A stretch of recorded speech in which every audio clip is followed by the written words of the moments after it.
Picture a massive parade float. It is covered in neon, blasting dance music and raining glitter onto a cheering crowd of thousands.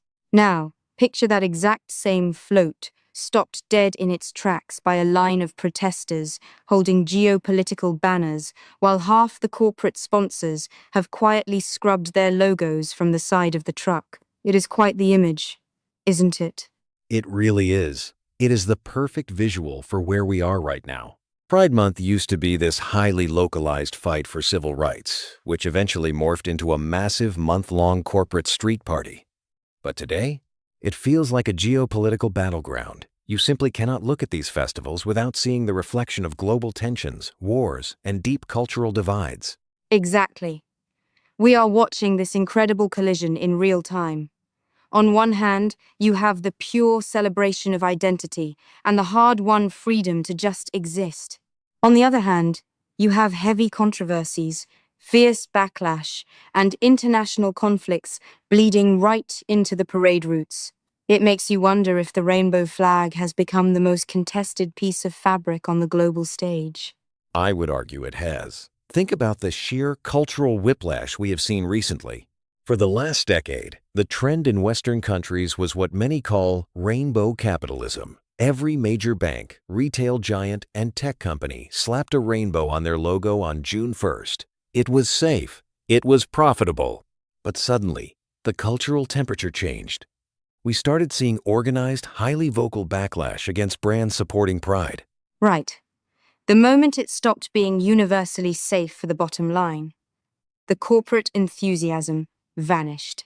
It is fascinating, and honestly a bit cynical, to watch how quickly multi-billion-dollar corporations will fold up their rainbow banners the second their quarterly earnings are threatened by a boycott. It is the ultimate stress test for corporate activism. It proves that for many institutions, the support was a marketing strategy, not a moral stance. When the cultural flashpoint ignited, they retreated. But that domestic culture war is just one layer of the onion. The much more complex layer is how these festivals are intersecting with actual, physical, global conflicts. That is the part that really shifts this from a cultural story to an intelligence and security story. We are seeing pride parades in major cities being interrupted or entirely blockaded by anti-war protesters. The intersectionality of modern activism means that a parade celebrating human rights is now being held accountable for human rights abuses happening half a world away. Precisely. And that brings us to the concept of pinkwashing. It is a term that has moved from academic circles right to the front lines of street protests. Pinkwashing is the accusation that a state or a corporation is deliberately highlighting its progressive LGBTQ rights record to deflect attention from its military operations or human rights violations elsewhere. It is like a magician's sleight of hand. Look at how progressive and tolerant we are over here, so you do not look at the strategic military operations happening over there. Exactly. And for the activists on the ground, this creates a profound moral friction. You have people marching in these parades who suddenly feel like their identities are being weaponized for geopolitical PR. So, they stop the parade. They demand that you cannot celebrate human rights in a vacuum. To them, a human rights festival must address global security, military actions, and international law. It forces an incredibly uncomfortable conversation in the middle of what was supposed to be a party. Which brings up a really philosophical question. Can a festival just be a festival anymore? Or is the expectation now that every public gathering must carry the weight of all global suffering? That is the defining question of our era. I think we are realizing that in a hyper-connected world, a purely joyful, apolitical festival is a luxury, maybe even an illusion. Pride actually started as a riot. It started as a defiant pushback against police brutality and systemic oppression. In a strange way, by becoming a site of protest and political friction again, it is returning to its original roots. The corporate glitter is being washed away, revealing the raw, political reality underneath. That is a powerful way to look at it. The friction is the point. But while we analyze the macro-level geopolitics and the corporate strategies, I do not want to lose sight of the human element. Because beneath the protests, the boycotts, and the intelligence reports, there are individual people just trying to navigate their lives. And that contrast is staggering. We sit here analyzing the complexities of parades in Western capitals, where the biggest risk might be a delayed float or a corporate sponsor pulling out. Meanwhile, in dozens of countries around the world, merely organizing a gathering is a criminal offense. It is a matter of life and death. The disparity is heartbreaking. Imagine being a young person in a country where your very existence is criminalized by the state. You download a VPN.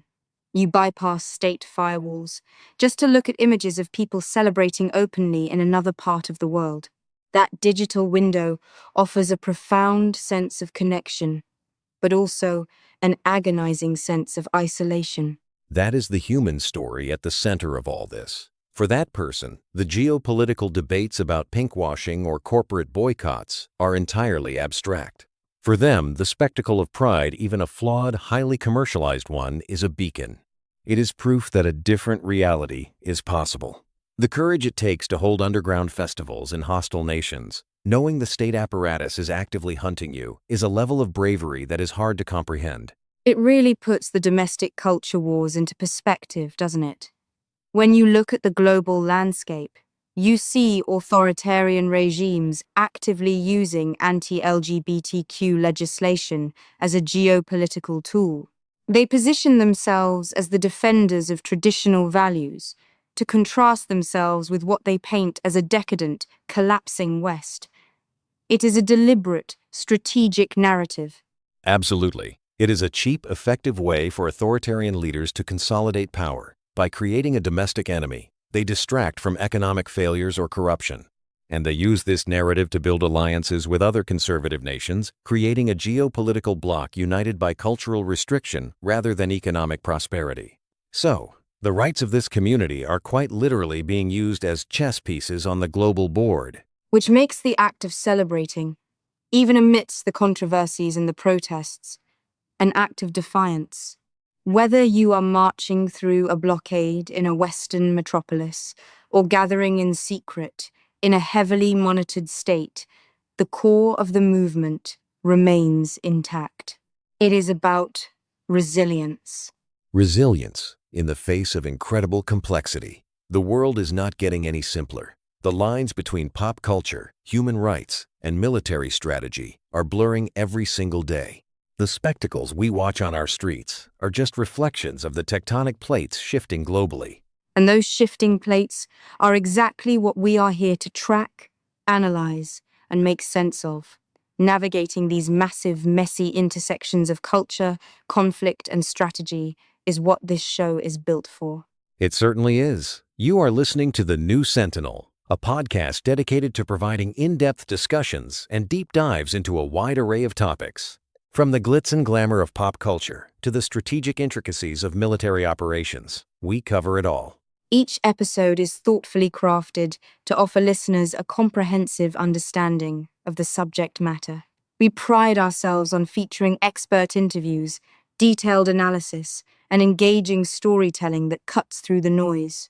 Whether you are a pop culture enthusiast trying to understand the latest cultural flashpoint, or someone with a keen interest in global security and intelligence, The New Sentinel has something for everyone. We want to build a community of listeners who are curious about how the world actually works. So please, tune in, view, share, comment, and leave inquiries about today's topic. We read your feedback, and it drives our future investigations. Stay informed, stay entertained, and keep questioning the narratives around you. Until next time, keep your eyes on the horizon.